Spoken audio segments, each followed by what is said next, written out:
యెహోవా, నీవు నాకు ఆధారము. నేను పరుండి ప్రశాంతంగా నిద్రిస్తాను. 10,000 మంది శత్రువులు నన్ను మోహరించినా నేను భయపడనని 3వ కీర్తన వచనములు 5-6లో మనం చూస్తున్నామండి. మనుషులకు భద్రత ఎక్కడి నుండి వస్తుంది అని మనం చూసినట్లయితే దేవుని నుండి మాత్రమే మనకు సంరక్షణ.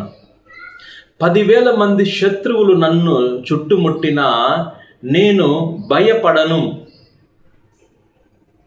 దీని అర్థం ఏంటంటే, లోకములో ఉన్నటువంటి శత్రువులు మనల్ని చుట్టుముడుతున్నట్లు కాదు.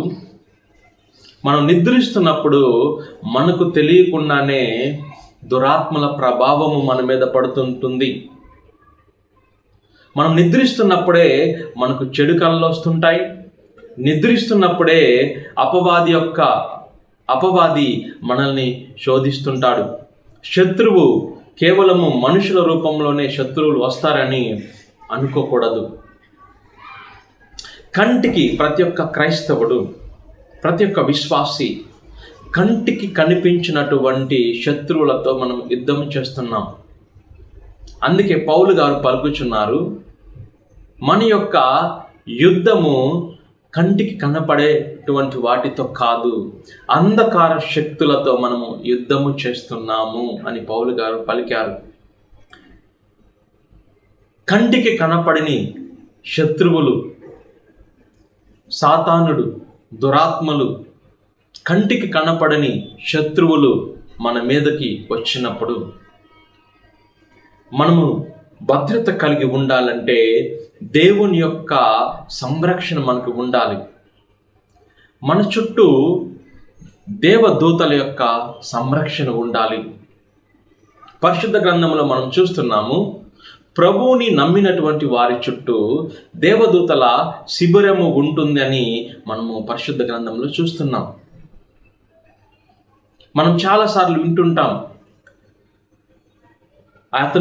ఆ వ్యక్తి బయటికి వెళ్ళిపోయాడు, రోడ్ యాక్సిడెంట్ జరిగింది, చనిపోయాడు. ఆమె జస్ట్ ఇంటి నుంచి బయటికి వెళ్ళింది, ఆమెకి యాక్సిడెంట్ అయి ఆమె మరణించింది. ఇలా ఎందుకు జరుగుతుందంటే, కంటికి కనపడకుండానే ఎన్నో దురాత్మలు పనిచేస్తున్నాయి. కంటికి కనపడకుండానే పలు విధములుగా శత్రువులు మనల్ని మోహరిస్తున్నాడు.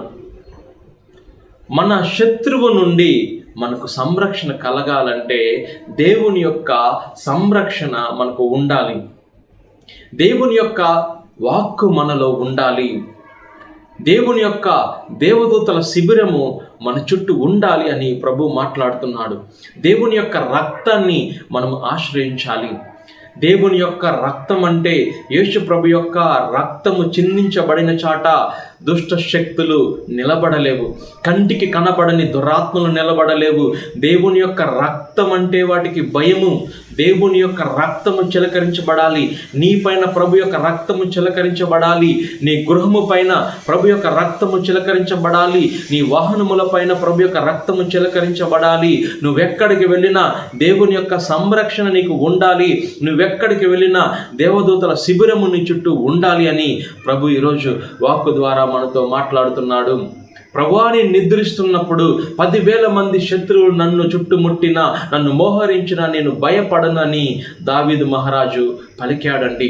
అంటే అతనికి దేవుని మీద ఎంత విశ్వాసము ఉందో, దేవుని యొక్క దూతల మీద, దేవుని యొక్క సంరక్షణ మీద దావీదుకి ఎంత విశ్వాసం ఉందో ఈరోజు మనము గుర్తించుకోవాలి.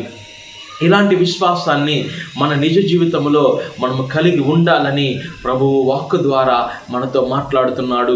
నువ్వు, నీ కుటుంబంలో ఉన్నటువంటి వారు ఎల్లప్పుడూ సంరక్షణ కలిగి ఉండాలంటే ఆయన రెక్కల నీడలోకి మనము వెళ్ళాలి. మహోన్నతుని మరుగున వసించువాడు, సర్వశక్తిమంతుని రెక్కల నీడలో నివసించువాడు ధన్యుడు అని ప్రభు వాక్కు ద్వారా మనతో మాట్లాడుతున్నాడండి. ప్రభువు ఈ లోకంలో ఉన్నటువంటి శత్రువుల నుండి మాత్రమే మనల్ని కాపాడు. ప్రభువు కంటికి కనపడని శత్రువు నుండి కూడా, అనేక మంది శత్రువుల నుండి కూడా ప్రభువు మనల్ని కాపాడతాడు. మనము సంపూర్తిగా ఆయన్ని విశ్వసించాలి, ఆయన సంరక్షణ మీద ఆధారపడాలి.